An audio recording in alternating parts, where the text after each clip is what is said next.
अस्सलाम वालेकुम नाजरीन। पाकिस्तान की तारीख़ में जितने चीफ जस्टिस साहिबान ने अपना नाम लिखवाया है कि वो भिक्षुके थे, उसमें एक नाम का और इजाफ़ा हो गया है।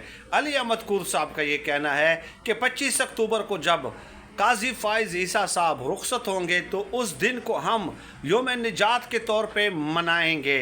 ये अब आप अंदाज़ा लगा लीजिए कि अब काजी फ़ाइज़ ईसा साहब का कोई फ़ोन भी अटेंड नहीं करेगा। इसलिए कहा जाता है कि भाई आप तारीख़ में अमर हो जाएं ताकि सदियों बाद भी लोग आपको याद रखें। जितनी भी बड़ी शख्सियात हैं तारीख़ी, आप उनके मुतालिक किताबें नहीं पढ़ते? क्या हम अपने बच्चों को नहीं पढ़ाते? उन्होंने कंट्रीब्यूशन की होती हैं और अदल और इंसाफ के साथ वो खड़े हुए होते हैं। तो बहरहाल 25 अक्टूबर को वकला की तरफ से योम निजात मनाने का ऐलान हो गया और उसके बाद वो तहरीक भी शुरू कर सकते